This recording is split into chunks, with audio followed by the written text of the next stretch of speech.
अपनी मधुर आवाज से लोगों का दिल जीतने वाले सीतापुर के होनहार गायक चंदन मिश्रा 3 माह तक रियलिटी शो में वक्त गुजारने के बाद घर वापस पहुंचे। चंदन ने म्यूजिक को लेकर खुलकर बोलते हुए रियलिटी शो की हकीकत के साथ देश के नामचीन सिंगरों से मिले अनुभवों को साझा किया। आई इंडिया की टीम ने चंदन के घर पहुंचकर माया नगरी के अनुभवों को कैमरे में कैद किया। आप भी देखिए ये विशेष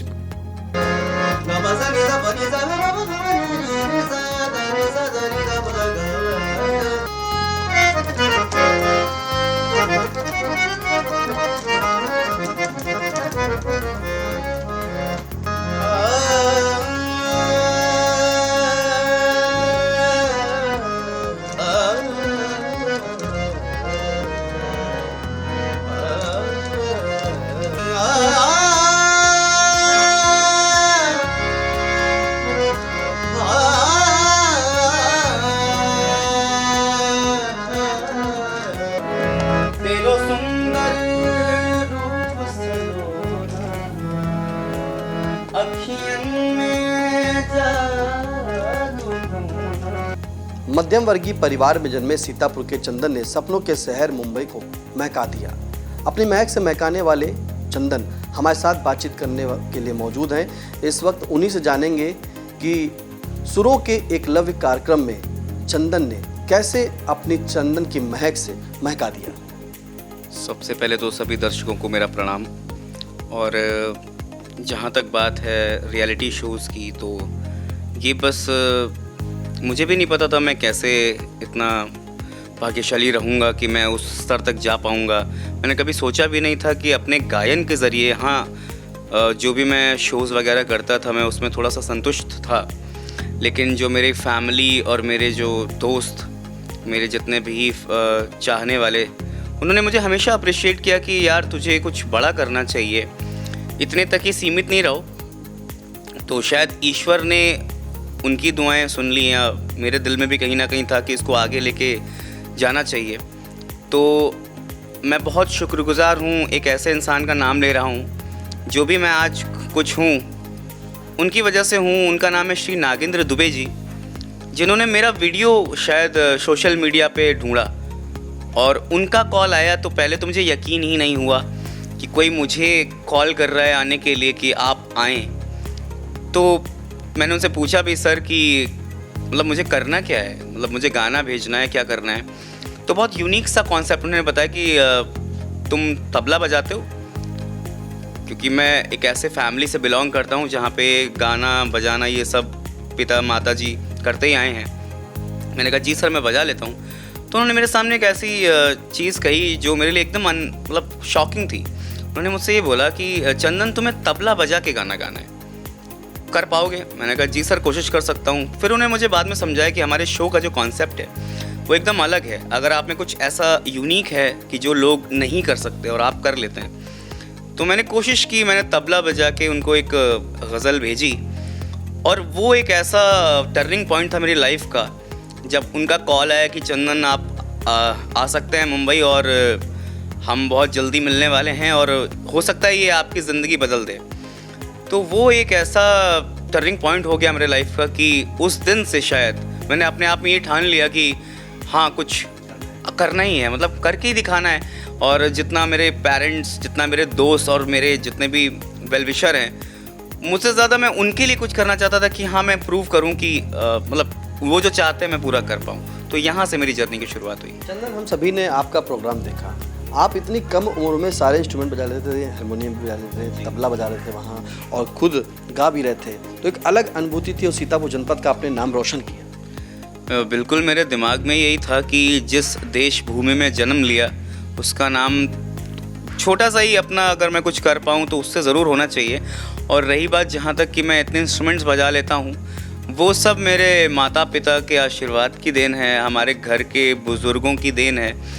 मेरे दादाजी स्वयं बहुत अच्छा मृदंग बजाते थे, मेरी दादी गाती थीं, और मेरे पिताजी बहुत अच्छे म्यूज़िक कॉम्पोज़र हैं। तो वहाँ से मुझे ये हारमोनियम सीखने का जुनून आया कि इंस्ट्रूमेंट तो आना चाहिए। फिर धीरे धीरे ये जुनून ऐसे बदला कि गिटार, तबला, सितार और बहुत सारे परकशन इंस्ट्रूमेंट्स मुझे बहुत प्रिय है। लय और ताल के साथ खेलना, एक मन में जो प्यार है मेरा संगीत के लिए, तो ये उन इंस्ट्रूमेंट्स में झलकता है कि मैं संगीत को कितना प्यार करता हूँ। और शायद कहीं ना कहीं इसके ज़रिए ही अपने शहर, अपने लोगों का नाम मैं जहाँ तक भी कर पाया वो मैं हमेशा अभी तक किया है और आगे भी करता रहूँगा। चंदन, वहाँ गए कब गए थे और अब कितना समय वहाँ व्यतीत किया? कौन से किस पायदान तक आप पहुँचे और कितने प्रतिभाग थे? जी, पूरे देश भर से मैं आपको लिटरली बता रहा हूँ, कोई फेक नहीं है।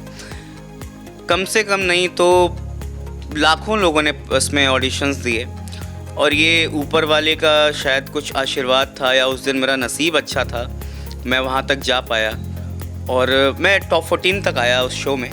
और अभी शो चल भी रहा है और आप देखेंगे मेरी परफॉर्मेंसेस को तो। लेकिन उसके बाद भी जो हमारे मेंटोर थे उनका मैंने आग्रह किया सर कि मुझे इतना प्यार हो गया था, क्योंकि एक रहते रहते एक फैमिली जैसा फील होने लगता है। तो आप उस एनवायरनमेंट को, उस माहौल को आप छोड़ के नहीं जाना चाहते, क्योंकि ये संगीत एक ऐसी चीज़ है ना कि जहाँ 5-6 संगीतकार आपसे जुड़ रहे हों, मिल रहे हों और आपको कुछ सीखने को निरंतर मिलता है। तो मैंने उनसे आग्रह किया सर मुझे साथ में रहना है आपके। तो उनकी बहुत कृपा रही मुझ पे और उन्होंने मुझे अलाउ किया कि चंदन तुम हमारे साथ रह सकते हो, ये जो कंटेस्टेंट्स हैं इनकी हेल्प करो।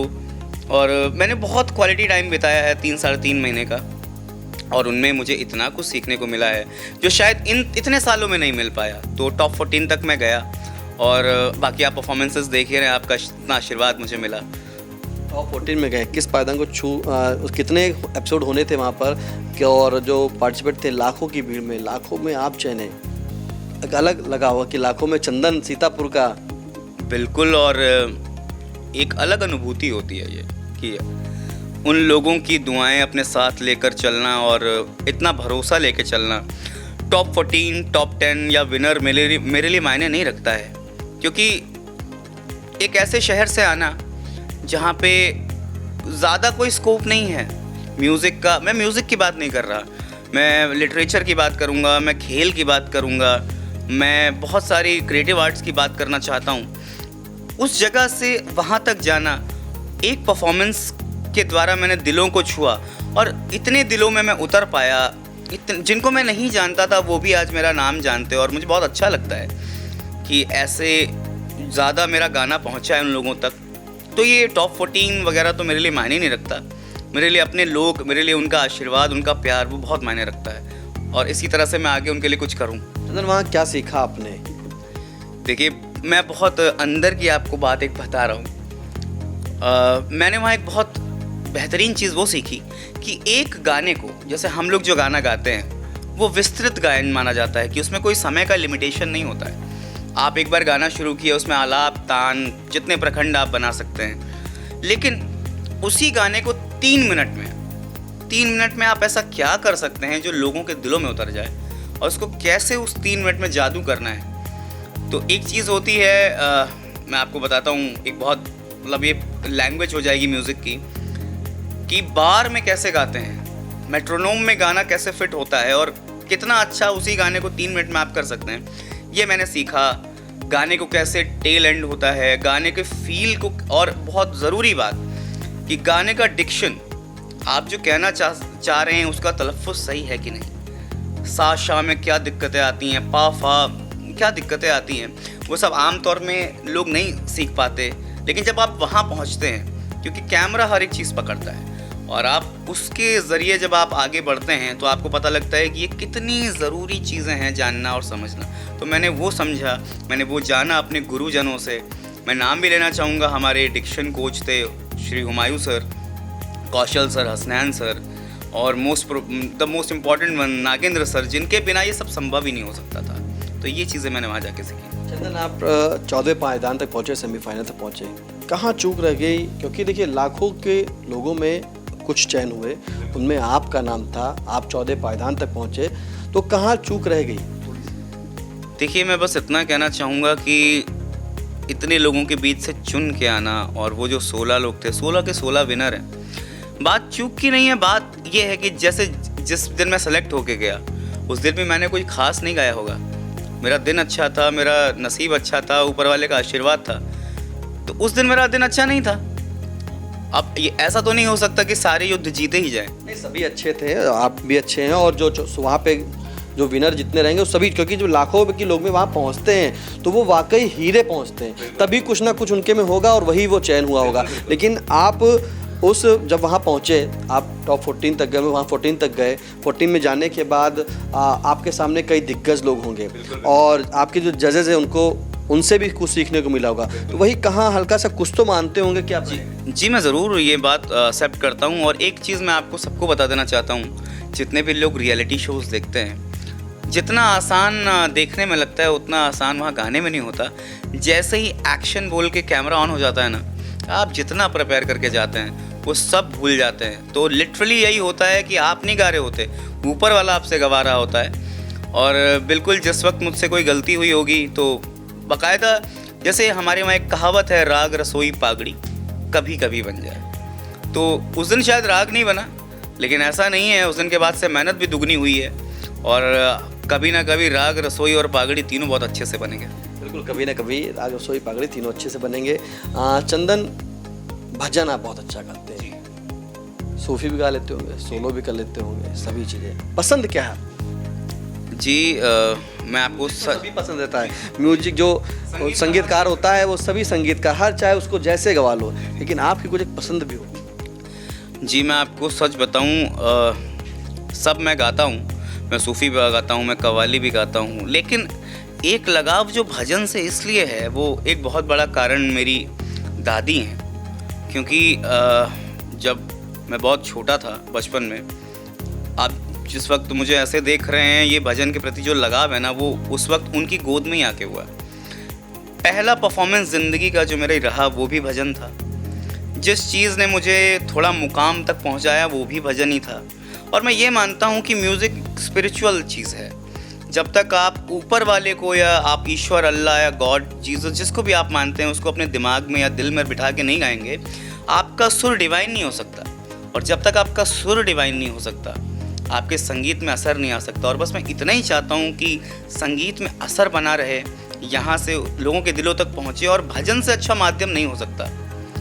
भजन ईश्वर की वो साधना है जो बहुत कम लोग, आज के दौर में आप देखिए ना, कितना कुछ पॉप कल्चर है, कितना कुछ डिस्को कल्चर है, लोग हर चीज़ करना चाहते हैं, रैप करना चाहते हैं। मैं उन चीज़ों को गलत नहीं ठहरा रहा, सब अपनी जगह सर्वश्रेष्ठ जॉनर हैं, लेकिन जो चीज़ ईश्वरीय ध्यान में है, ईश्वर के ध्यान में है, वो आनंद कहीं और नहीं है। बस मैं उसी चीज़ को अपने दिल में रखता हूँ। चंदन, जानकारी मिली कि आपको प्रिंस ऑफ भजन भी कहा गया। जी, ये सौभाग्य और ये टाइटल मुझे प्राप्त हुआ है श्री आनंद राज आनंद जी से, और जो कि बहुत बड़े म्यूज़िक कंपोज़र हैं। उनके कई गाने, बिल्लो रानी, दिल दे दिया है, जहाँ तुझे देंगे। तो मैं गा रहा था, तो पता नहीं, मैं तो अपनी धुन में गा रहा था, मैंने तो सोचा भी नहीं था। तो उन्होंने जब अपना कमेंट दिया तो ये बोले कि बेटा तू जो ये गा रहा है ना, बस ये यही गाना, और ये ईश्वर का हाथ पकड़े रहेगा ना, तो तेरा हाथ ईश्वर पकड़ लेगा, और आज से तुम प्रिंस ऑफ भजन के नाम से जाने जाओगे। तो ये मेरे लिए टाइटल तो एकदम अचानक से था, लेकिन धीरे धीरे वो जब वो मुझसे मिले और उन्होंने उस चीज़ का मुझे मतलब समझाया कि बेटा ये हर कोई नहीं करना चाहता, और आप जो कर रहे हैं वो बहुत अलग ट्रैक है, उसको करते रहो। आप उसको करते रहेंगे ना तो ऊपर, उन्होंने ये कहा, नज़र में रहोगे तो असर में रहोगे। उतनी बात काफ़ी थी। और प्रिंस ऑफ भजन तो खैर कोई ऐसा टाइटल मैं अपने आप को तो नहीं मानता, वो गुरुजनों की कृपा है। लेकिन प्रिंस और किंग कुछ भी नहीं होता है, आप संगीत के क्षेत्र में हमेशा स्टूडेंट रहते हैं। तो बस यही मान के मैं आगे बढ़ता जा रहा हूँ। वहाँ जज थे, तमाम कैमरा थे, लाइट, एक्शन, सभी चीज़ें। जैसा कि आपने बताया कि जहाँ एक्शन बोला जाता है वहाँ, और जब कैमरा ऑन होता है तो सब बिल्कुल सेट धीमे। कभी कभी हम लोग साथ भी ऐसा ही होता है कि जब अचानक कहीं ऐसी भीड़ होती है, बहुत कुछ होता है कि ये अब करना है, लेकिन जब कैमरा ऑन होता है तो स्लिप हो जाता है, ऐसा होता है वहाँ पर। लेकिन आप वहाँ गए, जज आपको कहीं मिले, अब आपने आगे क्या सोचा है कि आगे क्या करेंगे? मुंबई जाएंगे कि? जी बिल्कुल, अभी मैं कुछ काम पे, अपने एल्बम्स पे काम करने शुरू कर रहा हूँ, और उसके लिए बहुत जल्दी मैं मुंबई जाने वाला हूँ। और हो सकता है कि दिसंबर में मेरी एल्बम का पहला सिंगल लॉन्च होगा, तो बस उस पर काम करना है। बस ये है कि भजन को मैं कैसे अलग ढंग से प्रस्तुत करूं, क्योंकि होना चाहिए कुछ ऐसा कि कुछ अलग जब आप दुनिया को देते हैं या कुछ सुनने वालों को अलग देते हैं, तो उनके दिल तक पहुंचता है और उनको ये लगता है कि हाँ, जो अलग है वो अलग दिखाई देना चाहिए। तो अभी तो एल्बम्स पे काम हो रहा है और बहुत जल्दी मुंबई में भी मैं जाने वाला हूँ। कुछ रिकॉर्डिंग्स हैं, कुछ शोज़ हैं और मैं बहुत एक्साइटेड भी हूँ कि मतलब मेरे दिल से यही तमन्ना थी। मैं बहुत छोटा था, मुझे आज भी याद है, हमारे सीतापुर में बहुत सारे कॉम्पिटिशन्स होते थे। ऑफ कैमरा भी एक ऐसे इंसान बैठे हुए हैं, हमारे बड़े भाई, उनका नाम मैं लेना चाहता हूँ, नीतीश श्रीवास्तव जी। मुझे याद है मैं उनके साइकिल के पीछे बैठ के जाया करता था ऑडिशंस देने, और मुझे वो गाना भी याद है जिस पे पहली बार लोगों ने खड़े होकर तालियां बजाई थी मेरे लिए। वो गाना था नुसरत फ़तेह अली खान साहब का प्यारे प्यारे। तो ये वक्त मुझे याद है, वो लम्हा मुझे याद है। और उस वक्त जो सीतापुर में म्यूज़िक और डांस को लेके जो एक क्रेज़ था ना, वो कहीं कहीं धीरे धीरे लुप्त होता गया। तो उस चीज़ को कैसे उस मुकाम तक पहुंचाया जाए कि किसी ज़माने में सीतापुर काव्य पाठ, संगीत, नृत्य, पेंटिंग्स और यहाँ पे शूटिंग्स भी अभी हुआ करती हैं, तो कैसे वापस उस क्षणों, उन पलों को वापस लाया जाए कि मेरे द्वारा नाम हो या आपके द्वारा नाम हो।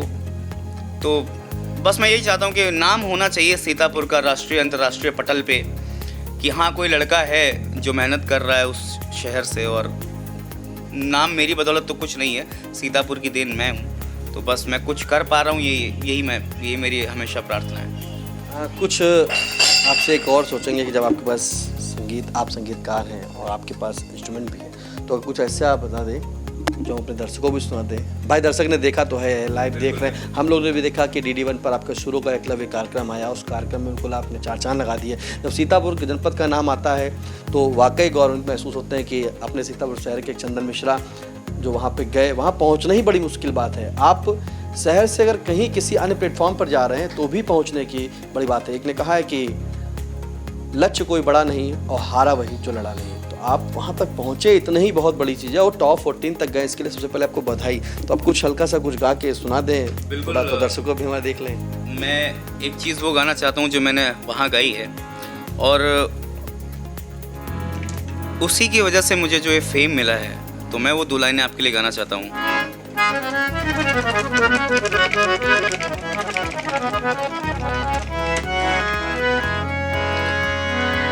श्री राधे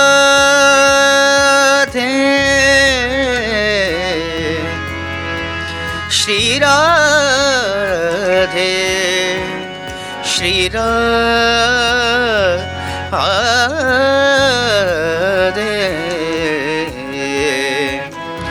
तेरो सुंदर रूप सलोना, अखियन में जादू टोना, कहीं नजर नहीं लग जाए तिहारे चरणन की बलिहार, प्यारे राधा वल्लभ लाल तिहारे चरणन की बलिहार। वाकई संगीत में जादू है, और ऐसा लगा कि हम वाकई कहीं स्टूडियो में पहुंच गए और हमारे सामने महान सिंगर जो है गा रहे हैं। बिल्कुल अलग अनुभूति लग गई, दर्शक देख भी रहे होंगे और सुन भी लेंगे। अब ये बताएं, एक चीज़ आपसे बहुत ज़रूरी चीज़ पूछना चाह रहे हैं। तमाम अफवाहें होती हैं, फेक होता है कि वहाँ पे जाने के बाद चयन उन्हीं का होता है जिसका कुछ वहाँ पे जैसे क्या कहें, जिन्हें जज चाहते हैं उन्हीं का होता है, या कुछ सेटिंग टाइप की इस तरह से। तो क्या इसमें क्या सच्चाई, कहाँ तक मानते हैं कि नहीं, इस गुण जो होते हैं उसी से आपका चयन होना है या किन्हीं और चीज़ों से? देखिए, 3 चीज़ें होती हैं। जैसे आपने ये कहा कि जिन्हें चाहते हैं, नहीं, ऐसा बिल्कुल भी नहीं है। 3 चीज़ें होती हैं जो कलाकार के नसीब को बनाती हैं। पहला तो है उसका गुण, दूसरा उसकी मेहनत, और तीसरा है ऊपर वाले का आशीर्वाद। तीनों एक ही दिन में सामंजस्य बिठा लें, ये बहुत मुश्किल बात है। आपका गुण उसी दिन काम आ जाए, आपकी मेहनत उसी दिन काम आए। कई बार होता है तैयारी बहुत अच्छी होती है, गला ख़राब हो जाता है।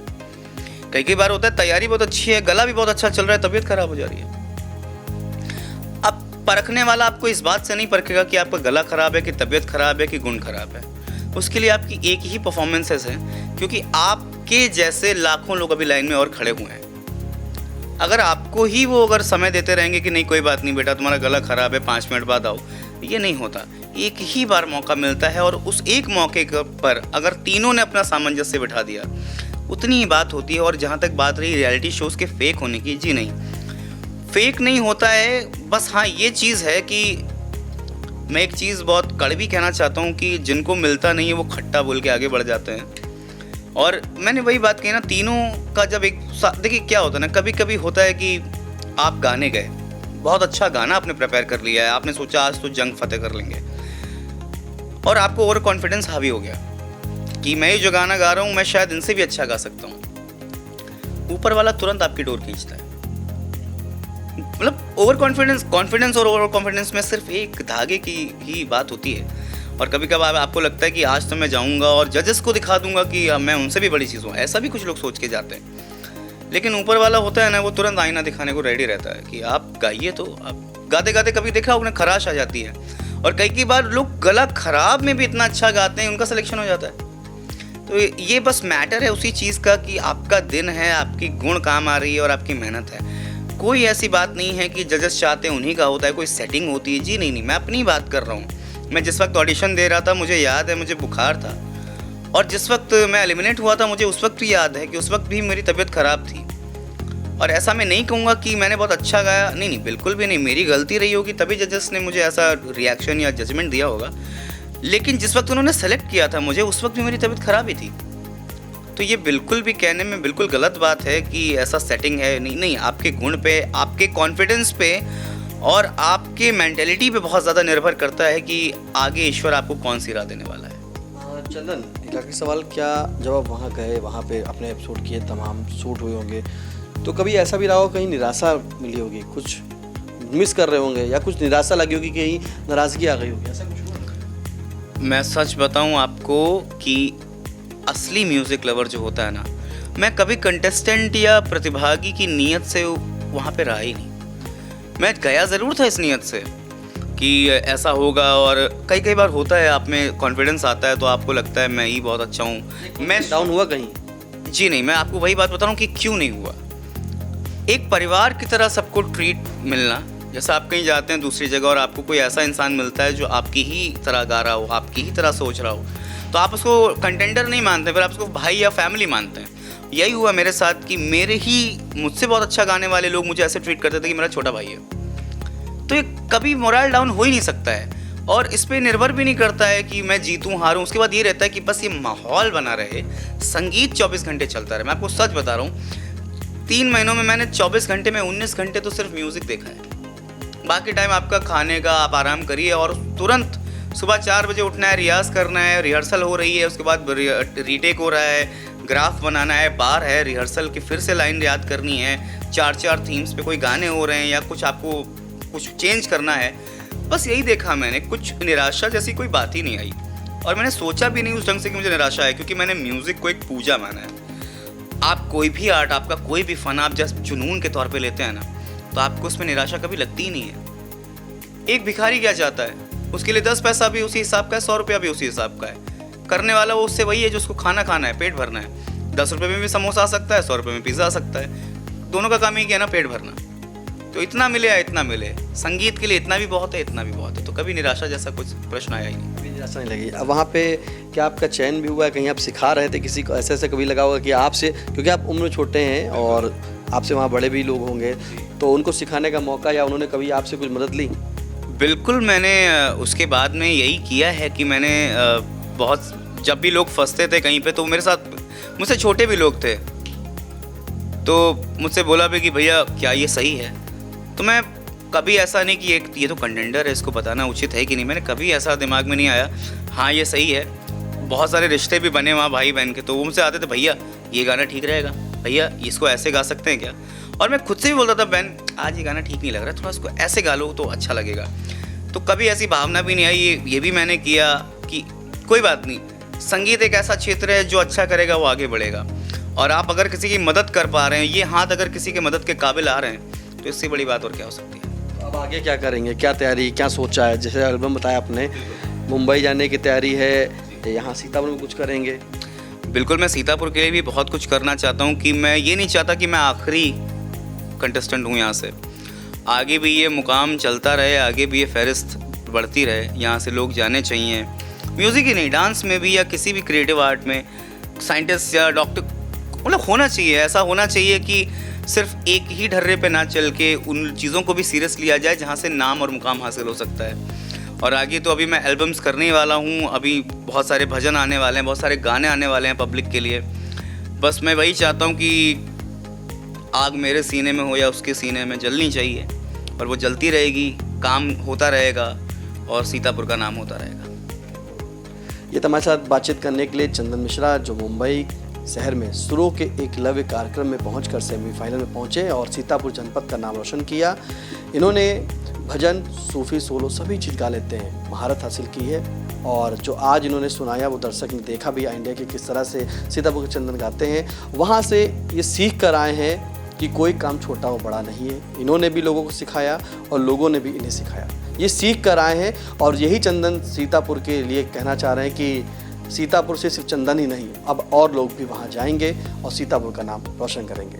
फिलहाल सीतापुर से कैमरा पर्सन संगुआ के साथ नीतीश श्रीवास्तव के साथ निशांत गुप्ता की रिपोर्ट।